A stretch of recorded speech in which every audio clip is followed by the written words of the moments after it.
So hello guys and welcome back to my YouTube channel. Last time हमने 13.1 exercise से कुछ questions किए थे।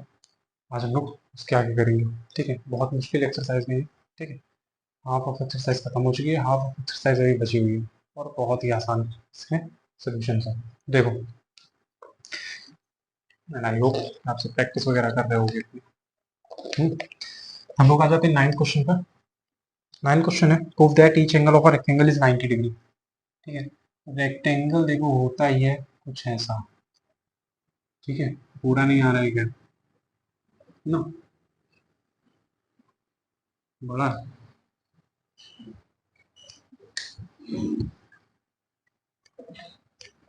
देखो, हमको प्रूव करना है कि रेक्टेंगल के जो ईच एंगल होता है वो 90 डिग्री का होता है। ठीक है, इसकी नेमिंग कर लो, ए बी सी डी। हमको ये पता है कि सारे जो एंगल होते हैं वो इक्वल होते हैं। Angle A is equal to angle B is equal to angle C is equal to angle D. ठीक है, हमको ये पता है कि अगर ये क्वाड्रिलेटरल है, इसकी चार साइड्स हैं, तो इसका सम भी कितना होना चाहिए, 360, which is angle A plus angle B plus angle C plus angle D is equal to 360 degree. 360 बोला था, 180 बोला था, 360। ठीक है, तो हमको ये पता है कि इसके चारों अगर सम कर देते हैं तो वो 360 डिग्री इसके इक्वल होता है। ठीक, अगर इसमें हम लोग देखें तो हमको ये पता चलता है कि एडजेसेंट एंगल, ऑपोजिट एंगल जो होते हैं वो इक्वल होते हैं एक दूसरे के। तो मान लो बी जो है वो सी के इक्वल होगा। ठीक है, और ए जो है वो एंगल डी के इक्वल होगा। ठीक, ये पॉसिबल कब है, चारों एंगल का सम 360 है, ये इसके इक्वल है, ये इसके इक्वल है, ये देखें तो सारे एक दूसरे के इक्वल ही। ठीक है, तो हम लोग इन सबको एक ही मान लो कि मान लेते हैं एंगल ए ही है हर जगह, plus angle C plus angle D equal to 360 degree. क्योंकि सारे एंगल सेम है इसमें, तो हम लोग मान लेते हैं कि सब जो एंगल जो है वो एक ही जैसे हैं। तो ए बी सी डी हम लोग अलग अलग नहीं लिख रहे हैं, मान लेते हैं सब कितने हैं, एक ही हैं। तो इसको भी ए ले लो, इसको भी ए ले लो, इसको भी ए ले लो और इसको भी ए ले लो। ठीक है, कितने हो गए, 4 angle A equal to 360 degree, कुछ ये हो जाएगा। एंगल ए कितना हो जाएगा, 360 डिग्री डिवाइडेड बाय 4। एंगल ए की वैल्यू कितनी हो जाएगी, 90 डिग्री। ठीक है, हमको ये पता है कि एंगल ए एंगल बी के इक्वल है, एंगल बी एंगल सी के इक्वल है, एंगल सी एंगल डी के इक्वल है, मतलब कि चारों ही एंगल एक दूसरे के इक्वल है। ठीक है, तो ये टोटल कितना हो जाएगा मिला के, 360 डिग्री। ये भी 90, ये भी 90, ये भी 90 और ये भी 90। ये इनको प्रूव करना था। ठीक है, prove that each angle of a rectangle is 90 degree, hence proved. इसके ज्यादा क्वेश्चंस नहीं कराएंगे। ठीक है, आप लोग कह रहे हो कि पहले क्वेश्चन जो है इसमें वो मैंने पूरे करवा दिए हैं। ठीक है, कुछ जो क्वेश्चन है वो छूटे होंगे, तो आगे क्वेश्चन जो है वो बहुत ज़्यादा नहीं करेंगे, पूरे वाले इसमें थोड़े थोड़े ऐसे ही, वो आप लोग समझ लोगे अपने आप से। ठीक है, तो मुझे लगता है आगे के क्वेश्चन जो है वो कराने की ज़रूरत नहीं है। अगर आपको लगता है कराना है तो आप लोग बता देना, वो भी करा दिया जाएगा। ठीक है, तो ये सब मैं छोड़ दे रहा हूँ। ठीक, आगे हम लोग आ जाते हैं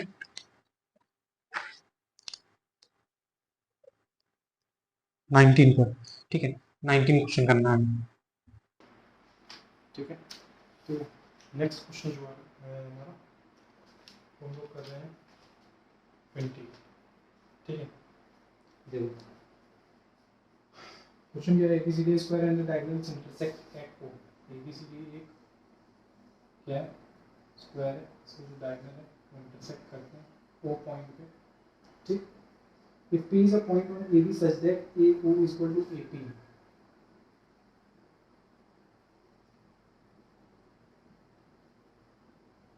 P एक पॉइंट है जो कि AB पर है, कुछ इस तरह से। ठीक है, तो हमें प्रूव क्या करना है, 3 angle POB equal to AOP। हाँ, AO जो है वो AP के इक्वल है, ये P पॉइंट है हमारा। ठीक है, ये बताया गया है, ऑलरेडी पता है। ठीक है, देखो क्या करना है इसमें, हमको ये पता है कि पूरा 90 डिग्री होता है, ये 90 डिग्री, ये 90 डिग्री, ये भी 90 डिग्री। सिंपली क्या करोगे, O A B angle O A B is equal to 45 degree. ये 45 डिग्री क्यों होगा? क्योंकि ये स्क्वायर है, इसका ये वाला एंगल जो होते हैं वो कितने डिग्री के होते हैं? सारे 90 डिग्री के होते हैं। और ये जो इसके डायगोनल होते हैं ये इसको हाफ से इंटरसेक्ट करते हैं। अगर हाफ से इंटरसेक्ट कर रहे हैं तो ये आधा एंगल कितने डिग्री का हो जाएगा? 45 डिग्री का। और ऊपर वाला एंगल जो है वो भी कितने डिग्री का हो जाएगा? 45 डिग्री का। ठीक है, देखो ओ ए बी हमको कितना मिल गया? 45 डिग्री। उसी तरह से ओ बी ए या ए बी ओ, ये भी कितना हो जाएगा? 45 डिग्री का। ठीक, अब देखो ये हमको बताया गया है ए ओ और ए पी क्या है? इक्वल है दोनों। अब अगर इक्वल है तो दो साइड इक्वल है और एक साइड डिफरेंट हो, किसमें होता है? आइसोसेलेस ट्रायंगल में। ठीक है, ये दोनों इक्वल है, ये एक जो है वो डिफरेंट है। तो इसमें ये वाला जो एंगल है ये डिफरेंट होगा, बाकी दोनों एंगल जो होंगे वो सेम होंगे। अब देखो हमारे पास तीन एंगल है यहाँ पर, P A O plus angle A O P plus angle A P O. अगर इन तीनों को ऐड करते हैं तो कितने हो जाएंगे इनका सम? 180 डिग्री, क्योंकि ये एक आइसोसेलेस ट्रायंगल है। ठीक है, अब देखो क्या होगा। पी ए ओ हमारे पास 45 डिग्री है, ए ओ पी हमको नहीं पता कितना है, और ये दोनों जो है सेम ही है तो हम लोग मान लेते हैं ये कितना है? A O P is equal to 180 degree to A O P. अब आपको ये नहीं पता होगा, तो बहुत लोगों को पता होगा कि यहाँ पर ए ओ पी को हमने 2 टाइम्स क्यों लिखा है? तो इसलिए लिखा है क्योंकि ये दोनों ही एंगल सेम थे, हमने मान लिया कि दोनों ही एंगल ए ओ पी के बराबर है, तो इसलिए हमने इसको भी ए पी ओ या फिर ए ओ पी ले लेंगे। ठीक है, तो इसको ये भी लिख सकते हो, तो ये ए ओ पी और ये ए ओ पी कितने हो जाएंगे? 2 ए ओ पी। तो हमने इसके 2 ए ओ पी लिख लिया है। ठीक, अब देखो ये क्या हो जाएगा? 2 angle A O P is equal to 180 degree minus 45 degree.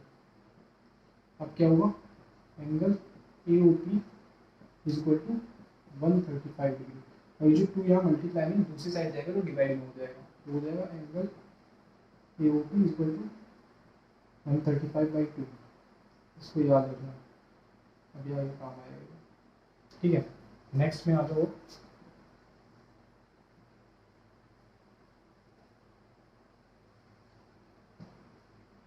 ये वाला एंगल पी ओ बी,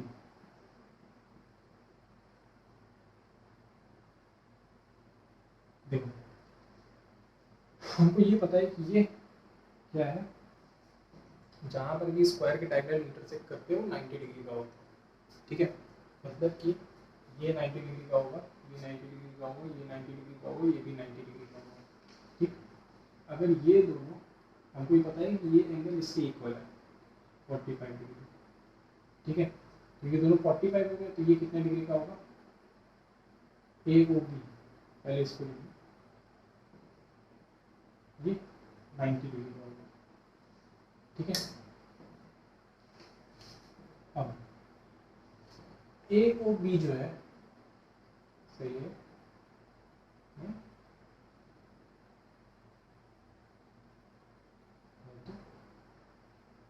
यो भी ले रहा है,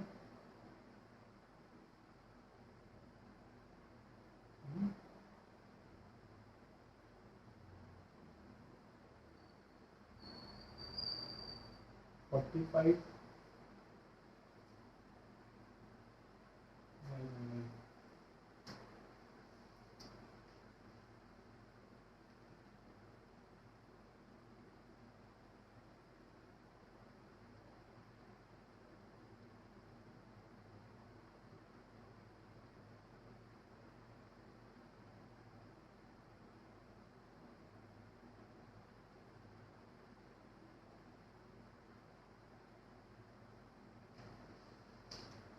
सही है।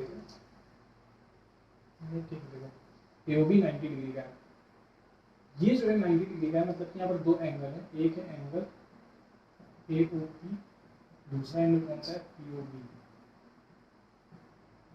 दोनों ही 90 डिग्री। ठीक है, ए ओ पी हमने अभी निकाला है, कितना निकाला है? 135 upon 2 plus POB is equal to 90 degree. ठीक है, इधर एडिशन में हो जाएगा तो सब्ट्रैक्शन में हो जाएगा, ये हो जाएगा angle POB is equal to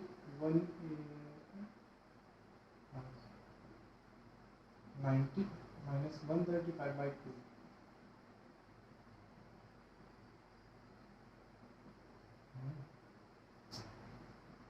POB कितना हो जाएगा 2 180 माइनस 135, ये होगा ना, सब्ट्रैक्ट कर दोगे कितना आ जाएगा 45/2। ठीक है ना, ठीक। अब देखो हमको क्या करना है, दोनों साइड को, यहाँ पर जो ये आया है इसको दोनों साइड को हम लोग 3 से मल्टीप्लाई कर देंगे। ठीक है, मल्टीप्लाई में देखो अगर मल्टीप्लाई कर दोगे तो ये कितना हो जाएगा 3 एंगल POB, ये कितना हो जाएगा 3 × 45/2, ये 3 POB इज इक्वल टू 135/2। ये हो जाएगा 135/2 क्या था, इसकी वैल्यू थी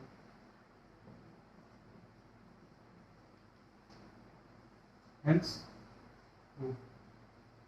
ठीक है, तो ये इनको प्रूव करना था, इसको लिख दोगे आंसर सॉल्व हो जाएगा। इसको देख लो, नेक्स्ट कराते हैं, एक ही क्वेश्चन कराएंगे इसके बाद 23rd।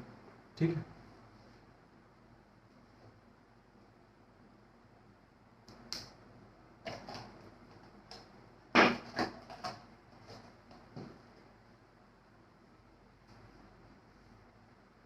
ठीक है, ये हो जाएगा, तो देख लेना ध्यान से, प्रैक्टिस भी कर लेना इसके जैसे और क्वेश्चन हुआ, इसमें बहुत क्वेश्चन छुड़वा है प्रैक्टिस करने के लिए। अगर नहीं समझ में आता है तब भी पूछ लेंगे, कोई दिक्कत नहीं होगी, बता दी जाएगा। ठीक, बट प्रैक्टिस जरूर करना, आप गलत करो जो करो बट करो। ठीक है, आप गलत ही करोगे कोई दिक्कत नहीं है, बट करोगे तो अच्छा होगा। ठीक है, 23rd पे आ जाए। 23rd में ABCD is a rhombus in which angle A is equal to 60 degree।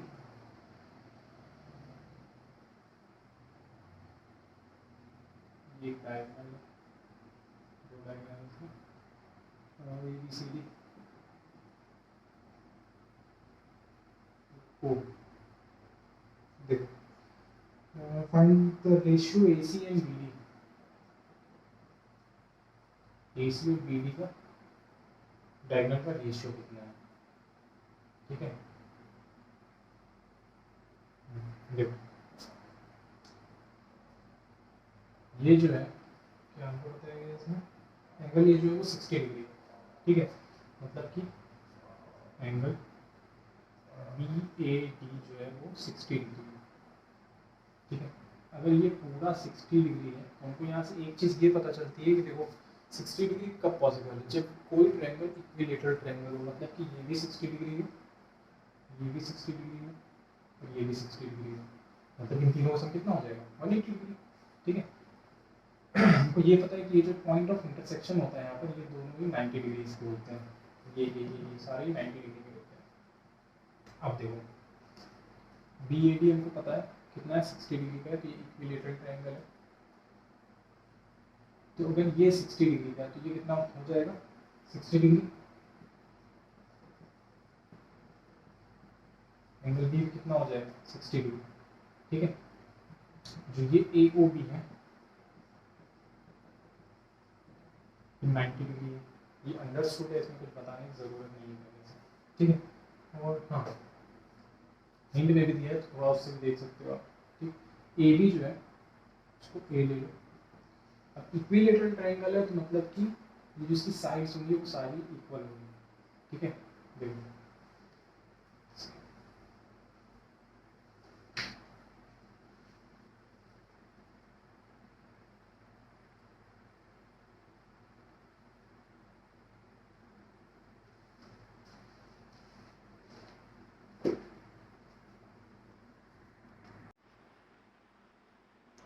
ठीक है, देखो हमको ये पता है कि इक्विलेटरल ट्रायंगल है, तो ये अगर A है तो ये भी A होगा, ये भी जो है ये भी A होगा। अगर ये O जो है पूरा A है तो फिर इतनी लाइन हम लोग देखें तो ये कितनी हो जाएगी A/2, ठीक है, वो भी कितनी हो जाएगी a/2, क्योंकि ये पूरी लाइन ए है, अगर ये ए है, ये ए है, ये कितनी हो जाएगी, वो भी हमारी a/2 हो जाएगी। ठीक है, ये हमारे पास क्या है 90 डिग्री है। हमको अगर ये परपेंडिकुलर निकालना है, हाइपोटेनस आ गया इसमें, ये हमारा हाइपोटेनस, ये बेस है और ये परपेंडिकुलर है। ठीक है, तो फॉर्मूला होता है हमारा h² मतलब ये a² हो जाएगा, p² परपेंडिकुलर स्क्वायर कितना है हमारा, ये हमको पता नहीं ना, तो a² हो जाएगा plus base square which is a/2 का होल स्क्वायर। हमको ये a² निकालना है, तो इसको दूसरी साइड भेज दोगे, a/2 का होल स्क्वायर माइनस a²। इसको जब सॉल्व कर दोगे तो कितना आ जाएगा, a²/4 माइनस a²। ठीक है, दिख रहा है ना, a² की वैल्यू यहाँ से कितनी आ जाएगी 4, a² माइनस 4a²। ठीक है,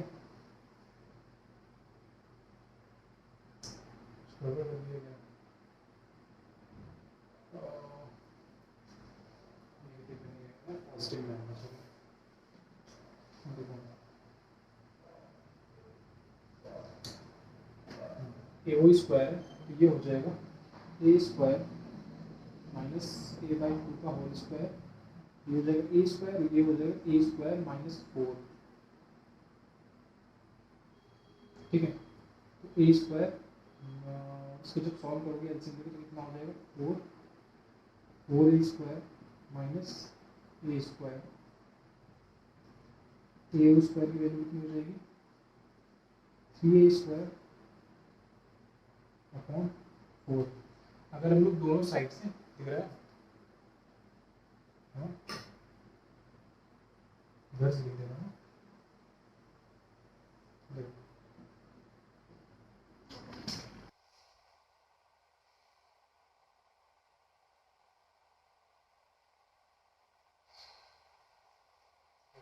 कितना हो जाएगा, a²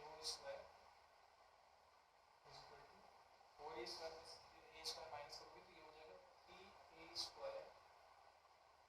अपॉन 4। अब अगर हम लोग दोनों साइड से स्क्वायर हटा दें, स्क्वायर रूट ले लें तो कितना हो जाएगा, तो ये तो a को हो जाएगा और ये कितना हो जाएगा a/2 और ये जो 3 है वो 2 में आ जाएगा। ठीक, कुछ इस तरह। ठीक है, ये वो कितना आ जाएगा हमारे पास √3a/2। सेम हमको क्या करना है, अब ये AO जो है उसकी वैल्यू ये है, तो OC कितनी होगी, जितना AO होगा उतनी ही OC होगी, क्योंकि वो उसका उतना ही है, क्योंकि हाफ है। ठीक है, तो फिर हम लोग को OC निकालना होगा।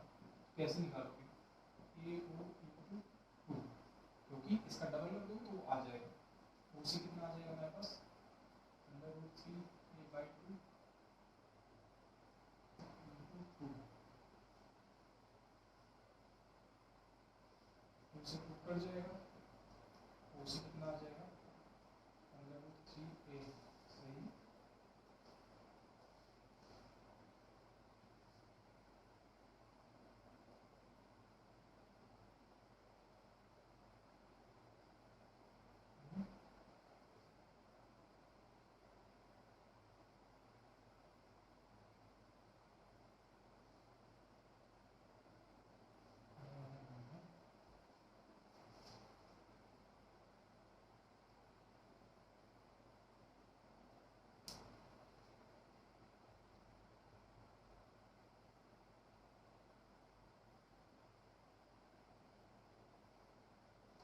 हाँ ये AC होगा ना, AC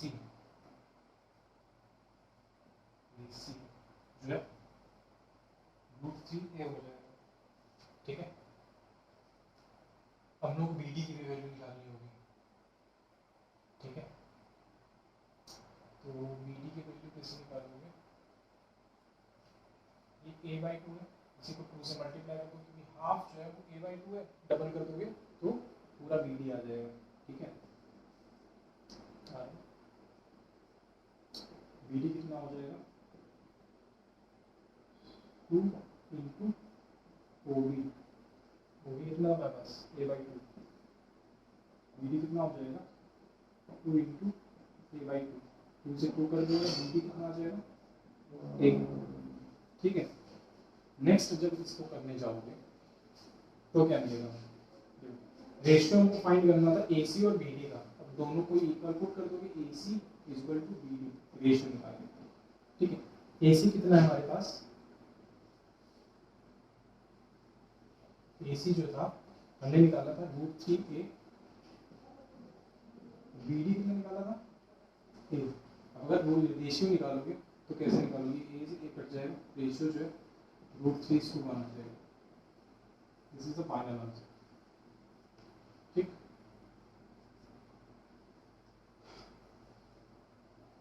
नेक्स्ट जो है ये एक्सरसाइज खत्म हो गई।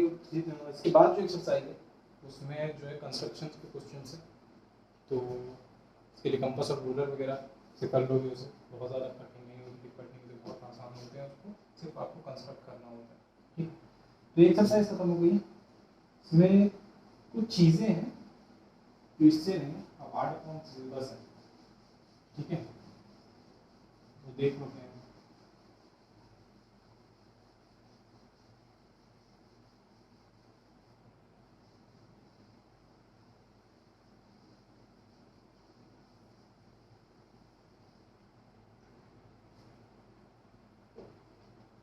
दो तीन चीज़ें हैं जो मुझे लगता है कि जानना ज़रूरी है। ठीक है, पहली चीज़ आ जाती है सुपर सेल्स। ठीक है, ये बोर्ड में डिफरेंट बोर्ड में हो सकता है, नहीं भी हो सकता है। ठीक है, मुझे नया लगा, मुझे लगा कि बता देना चाहिए। ठीक है, तो सुपर सेल्स एक्चुअली में होते क्या, एक टेबल होती है कुछ ऐसी नंबर लाइन टाइप की, नंबर लाइन नहीं हो, टेबल है। ठीक, मान लो यहाँ पर कुछ नंबर्स हैं। ठीक, नंबर जो है वो कुछ इस तरह से हैं 26, 14, 72, 89, 15, 30, रैंडम कोई भी नंबर। हमको बताना है इसमें सुपर सेल्स कौन से, sleeper cells, super cells. Super cells होते क्या हैं, ऐसे नंबर जिनके एडजेसेंट जो वो छोटे नंबर हो, पर जो हमारे पास सुपर सेल वो नंबर होगा जो उनसे बड़ा होगा, उनके एडजेसेंट नंबर। फॉर एग्जांपल अगर 89 की बात करूँ, इसके जो एडजेसेंट नंबर है विच इज 15 एंड 72, ये दोनों से ही बड़ा है, तो ये हमारा सुपर सेल है। ठीक, 30 जो है इसके एडजेसेंट जो नंबर है 15 है वो इससे छोटा है, तो ये हमारा सुपर सेल हो जाएगा। ठीक है, 26 इसके जो बगल में है 14 है। ठीक है, छोटा है 26 से, तो ये 26 हमारा सुपर सेल हो जाएगा। तो ऐसे जो नंबर्स होते हैं इनको सुपर सेल कहा जाता है, जिनके जो एडजेसेंट नंबर होते हैं वो उनसे छोटे होते हैं, ऐसे नंबर को हम लोग सुपर सेल्स कहते हैं। तो एक तो चीज़ ये है जो मुझे लगा कि बता देना चाहिए। ठीक है, दोनों साइड से होता है, चाहे आप लेफ्ट साइड से ले लो चाहे आप राइट साइड से ले लो, दोनों साइड से सुपर सेल्स होते हैं, उनके एडजेसेंट नंबर उनसे छोटे हो तो। ठीक है,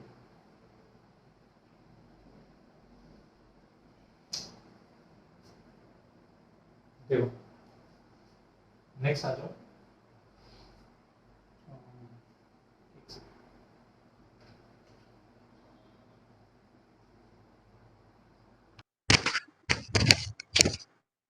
ठीक है, समझ में आ गया।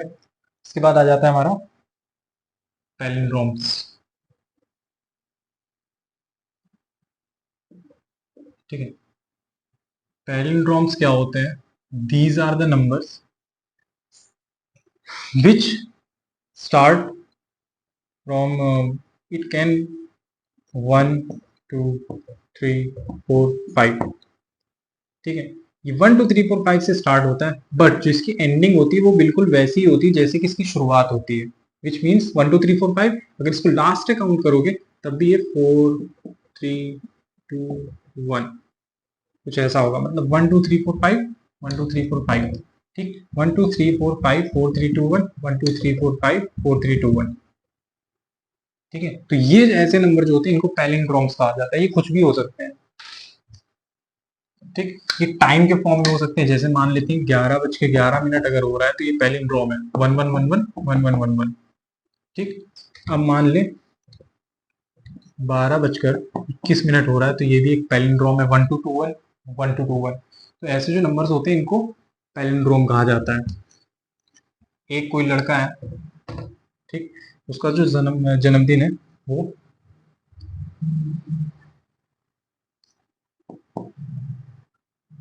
ऐसे करके है,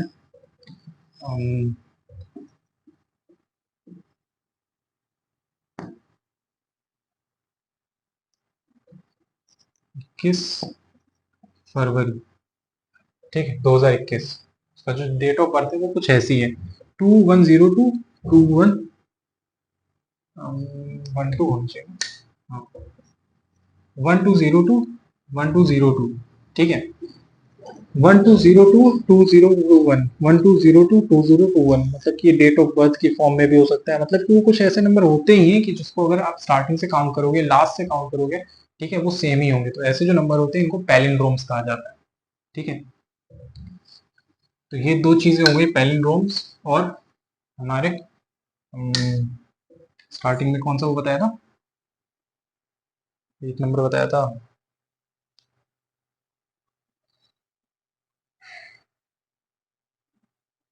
कौन सा नंबर बताया था स्टार्टिंग में,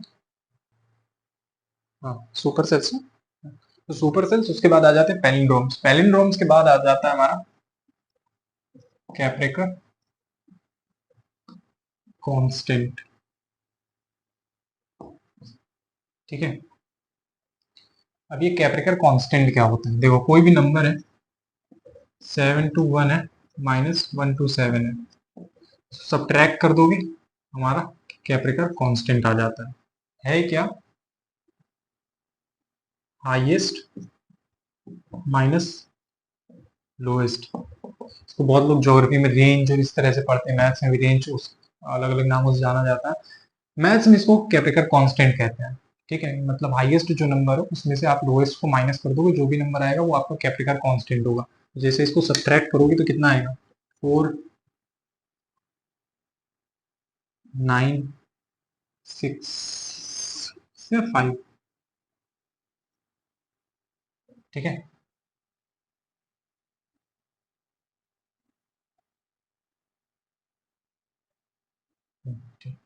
ठीक है, हाईएस्ट माइनस लोवेस्ट जो होता है वो कैप्रेकर कांस्टेंट होता है।